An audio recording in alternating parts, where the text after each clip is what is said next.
Ja, einen schönen guten Morgen in Hamburg. Wir haben heute wieder einen wunderschönen Jaguar hier am Start. Jaguar XK 150 Roadster, die heißen OTS, das heißt Open Two-Seater, also Roadster. Beim Roadster verschwindet ja das Verdeck hinten unter der Karosserie. Beim Cabriolet liegt das auf. Und das Verdeck, was wir hier mitführen, das ist auch nicht gefüttert, das ist ein leichtes Stoffverdeck. Also ist wirklich ein reinrassiger englischer Sportwagen. Das erste Mal, früher gab es ja hier bloß Steckscheiben bei solchen Autos, das ist hier nicht mehr der Fall. Schaut mal, der hat hier Metallkurbeln, Chromkurbeln und man kann die hochfahren. Das ist beim Roadster relativ selten gewesen. Gab es erst ab 1958 beim 150 OTS. So ein Auto haben wir hier jetzt. Der Wagen ist 58 gebaut und ist 1960 erst zugelassen worden. Das ist in Amerika, was in England ausgeliefert ist. Und das Interessante ist, der Wagen war von 1970 bis 2014 in einer Hand. Das heißt, 44 Jahre hat das Auto dem gleichen Eigentümer gehört. Und das ist natürlich absolut spannend. Jetzt wollen wir mal gucken, wie er läuft. Also ich habe eben schon gemerkt, Motor läuft seidenweich.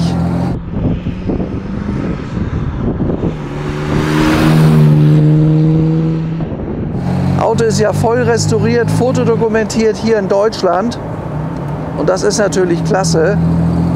Er fährt sehr schön, das merkt man, man sieht, dass hier innen alles neu ist.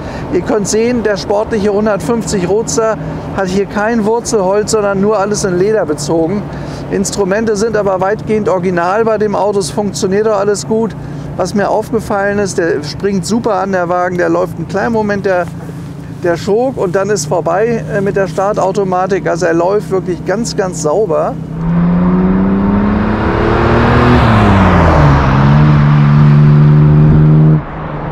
Hier vorne hat er einen Overdrive sitzen, könnt ihr hier sehen. Das ist sowas Ähnliches wie der 5. Gang. Der hat ja normalerweise nur 4 Gänge, der Wagen, aber damit die Maschine nicht so hoch dreht, gibt es da einen Overdrive. Tolle Erfindung damals. Verbrauch bei so einem Auto, das ist ja eine 6-Zylinder-Maschine mit 3,4 Litern Hubraum. Der leistet 190 PS und verbraucht ungefähr, na, ich sag mal so, ungefähr 14, 15, 16 Liter. Ist ziemlich schnell, der geht ziemlich los, der Wagen. Ich zeige euch jetzt mal, wie wunderschön dieses Auto von außen aussieht. Ja, was ein Jaguar XK 150 auszeichnet, ist, dass er eine wahnsinnig elegante, langgestreckte Form hat. Ich glaube, das könnt ihr hier sehen. Wir haben ja für euch die Türen aufgemacht, wenn man da mal drum herum läuft. Ist ja wirklich ein wunderschön designtes Auto. Den gab es ja als XK 120 ab 1950, der war aber sehr klein.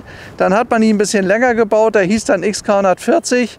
Aber die hatten immer noch eine geteilte Frontscheibe, das kennt ihr sicherlich. Und das ist der erste mit einer gebogenen Frontscheibe, sowas Ähnlichem wie einer Panoramascheibe. Damit sieht der Wagen natürlich wirklich schön aus und vor allen Dingen hat er Platz. Also ich sag mal, das Auto ist von der Optik her ein absolutes Gedicht. Ist für mich der klassische englische Sportwagen der End-50er. Auto ist gebaut worden von 1957 bis 1961. Hat wie gesagt 6 Liter, 6 Zylinder, hat 3,4 Liter Hubraum und hat damit eine Höchstgeschwindigkeit von 200 Stundenkilometern erreicht, hatte 190 PS. Also ist ein 3.4er. Dieser hier, wir haben ein Heritage-Zertifikat, das kann ich euch übrigens mal zeigen. Schaut mal hier. Das Auto hat Matching Numbers. Und was ich sehr schön finde, er ist auch fotodokumentiert hier in Deutschland restauriert worden. Das ist das Heritage-Gutachten, das sind die kalifornischen Papiere von der Zeit.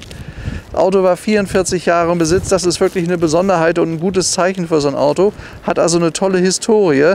In Anthrazit ist er seinerzeit auch zur Welt gekommen, hat aber innen rotes Leder gehabt und da hat man jetzt gesagt, Cognac finden wir schöner. Es sieht ein bisschen edler aus als Rot. Die Farbe ist die richtige, finde ich total schick. Also Anthrazit ist eine wunderschöne Farbe. Sonst wie gesagt Matching habt ihr hier gesehen, Jaguar Heritage-Zertifikat, das ist dabei. Und was man hier sehen kann, also wir haben zahlreiche, das ist jetzt nur ein Bild, zahlreiche Bilder, wie der Wagen voll restauriert wurde, die wirklich aussagekräftig sind. Ja, schaut mal hier, da kann man sehen, dass das alles sehr, sehr akribisch und sehr, sehr schön neu aufgebaut wurde hier in Deutschland. Da sieht man im Hintergrund, das war auch eine englische Werkstatt, die sich auf englische Fahrzeuge spezialisiert hatte. Schaut mal hier in den Radkästen, das ist alles neu. Das ist sehr, sehr gut gemacht worden. Also was mich eben auch überrascht hat, das ist auch wieder typisch hier. Der war dann wohl mal rot eine Zeit lang. Die Amerikaner haben ihre Autos gerne rot gespritzt.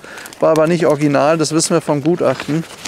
Ja, leider haben wir heute Morgen blöden Wind hier und ich kann euch das alles nicht zeigen hier. Schaut mal hier.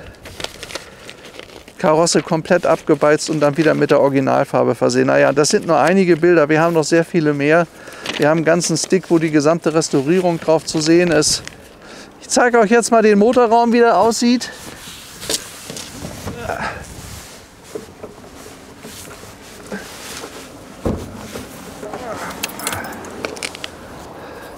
Das vorne unten rechts der Zug, dann öffnet der sich. Ja, das hier ist unsere Maschine. Ich öffne das kurz mal. Hier geht der Halter rein. Ihr könnt auch gleich hören, wie astrein der läuft, seidenweich. Ihr könnt im Motorraum sehen, dass der Wagen wirklich komplett renoviert ist. Und mir ist aufgefallen, dass dieser Motor wirklich nicht nur auf Schlag anspringt, sondern wirklich seidenweich läuft. Hört euch das mal an, wie super gut diese Maschine läuft.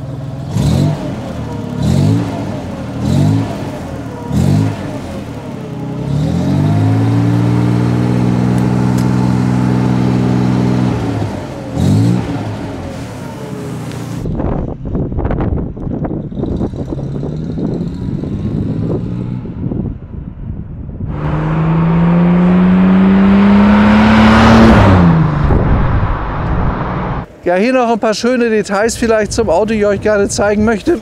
Unser XK hat Rückspiegel, die sind ja ganz wichtig, dass man da hinterwertig, rückwärtig auch gut sehen kann. Hier vorne links und rechts montiert, hat einen sehr, sehr kleinen Spiegel in der Mitte hinter der Scheibe. Dann könnt ihr hier die schönen originalen Jaguar-Lampen sehen. Auch mit den Positionsleuchten hat er hier vorne links und rechts. Und dann hier Jaguar, das könnt ihr sehen, war ja Winner Le Mans in den Jahren 51, 53, 55, 56, 57. Die waren mit der XK-Serie ganz, ganz erfolgreich. Und danach, als das 1961 vorbei gewesen ist, gab es den berühmten E-Type. Also E-Type ist der direkte Nachfolger von dem Auto. Es war einer der letzten. Aber ihr könnt sehen, das ist eine 50er-Jahre-Form, die ist noch völlig anders als der E-Type. Aber dieser hier speziell ist halt wunderschön. Er hat eine tolle Farbe, wie ich meine. Ist in der Karosse sehr, sehr gut gearbeitet. Das könnt ihr hier sehen, wenn ihr euch das mal anschaut. Also ein erstklassiges Spaltmaß, tolle Lackierung auf dem Auto. Könnt ihr auch hier vorne sehen, wie das alles sitzt und passt. Das ist wirklich hervorragend gemacht. Ja, Leder ist ordentlich. Roadster, wie gesagt, das ist hier absolut bündig. Verdeck liegt da hinten drin. Das haben wir vorhin nicht ganz richtig reingepackt. Normalerweise gehen die Sitze noch weiter zurück. Man kann also einen XK150 Roadster fahren mit einer Körpergröße bis zu 1,90 Meter, 95. Ist überhaupt gar kein Problem. Ja, ansonsten sind sämtliche Anbauteile an dem Auto neuwertig. Schaut euch die schönen Tiefbettfelgen an, Chromspeichen. Hat auch bewusst dickere Räder. Damals gab es ja noch keine Stahlgürtelreifen, das sind jetzt welche, damit man auch wirklich die Kraft gut auf die Straße bringen kann. Dann auch hier hinten, hier ist ja der Kofferraum. Hier auch wieder das berühmte Le Mans Logo von Jaguar XK 150. Dieser tolle lange Griff. Da ist die Nummernschildbeleuchtung fürs Nummernschild hier hinten. Ja, hier hinten die Rückfahrlichter und die tollen Chromstoßstangen mit der Doppelrohr-Auspuffanlage. Hat wie gesagt 6 Zylinder, leistet 190 PS, fährt 200 Stundenkilometer schnell. Und ich denke mal, dass der Wagen in ca. 9 Sekunden von 0 auf 100 kommt. Das Auto ist ziemlich schnell und fährt sich wie ein echt reinrassiger Sportwagen. Also so ein XK finde ich toll. Das Interessante an so einem Auto, man hat für verhältnismäßig günstigen Einstieg ganz viel PS bei einem Nachkriegsauto. Das ist spannend. Also ich sage mal, so ein Wagen, die kosten heute bis 200, wenn sie perfekt restauriert sind. Der Aufwand ist noch höher, das Auto in so einen Zustand zu bringen. Unser Auto liegt bei knapp 180. Ich denke, das ist okay von 150, der voll restauriert ist. Und dann alle Optionen hat, der hat ja sogar Overdrive. Also wirklich eine gute Empfehlung. Ist ein Auto, wenn er sagt, ich will einen tollen Roadster haben, wo ich schnell mitfahren kann, wo ich alles mitfahren kann, wo ich Wertstabilität habe. Jaguar XK 150 Roadster, den haben wir hier. Ja, jetzt fahren wir noch ein paar Meter und zeigen euch, wie der richtig geht. Jetzt ist er ein bisschen wärmer, da trete ich mal noch mal ein bisschen mehr drauf. Also los geht's.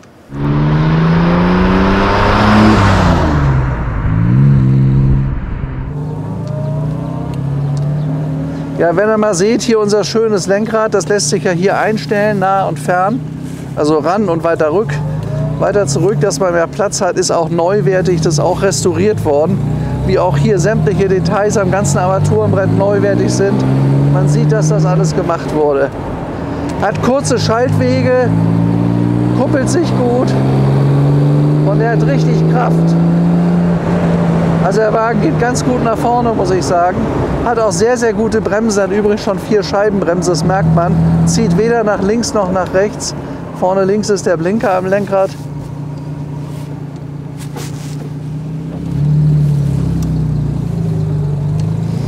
So.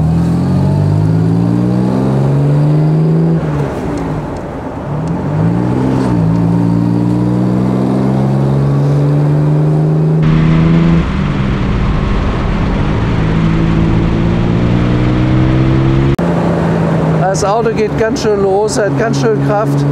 Es ist eine sehr, sehr erfolgreiche Sechszylinder-Maschine gewesen, die sehr stabil auch war, die wenig kaputt gegangen ist. Wenn man den Wagen gepflegt hat, wir kennen diverse XKs, die Jahrzehnte im Besitz waren, wo die Leute immer eine riesen Freude mit hatten. Das ist so ein Wagen hier auch. Immerhin 44 Jahre Vorbesitz. Oh, geht wieder nicht. Also laufen tut er toll. Heizung funktioniert übrigens auch, das merke ich hier. So ein Wagen hat ja doch auch eine erhebliche Abwärme, das kommt dazu. Aber so für die Sommertage und für Ausfahrten ist das ein ganz toller Sportroadster. Also wirklich ein tolles Auto. Und dann halt noch ein richtig gutes Auto der guten alten Zeit. Ja, jetzt wollen wir noch mal schön drauf treten hier. Liegt auch gut in der Kurve. Er hat ja dank der dicken Felgen, der dicken Reifen. Ja. Gut zu fahrendes Auto. Jetzt fängt es leider ein bisschen an zu regnen. Jetzt müssen wir unsere Probefahrt abbrechen. Wir haben ja heute wieder typisches Hamburger Wetter. Es geht ja mal ganz schnell, kommt das von der Nordsee rübergezogen. Aber es ist ein Auto, was ich euch empfehlen kann. Der ist toll restauriert. Er hat im Finish so ein paar kleine Detailmängelchen. Das ist mir aufgefallen.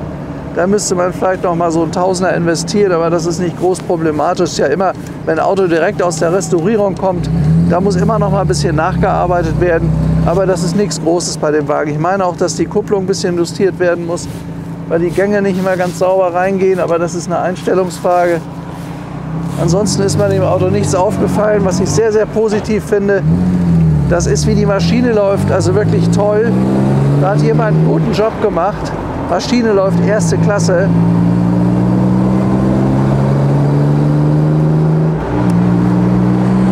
Ja, da ist unsere Probefahrt jetzt zu Ende. Heute früh am Morgen schon sind wir 20 Minuten unterwegs gewesen, ungefähr 10 Kilometer. Also es steht fest, Auto läuft gut. Gut restauriertes Fahrzeug mit Matching Numbers. 150 Roadster sind ja selten, da sind 2300 Autos nur von gebaut worden. Also viele gibt es davon nicht. Ja, das war's mal wieder. Bis zu unserem nächsten Film. Bleibt uns treu. Wir tun unser Bestes. Euer Stefan Luftschütz. Alles Gute und ciao.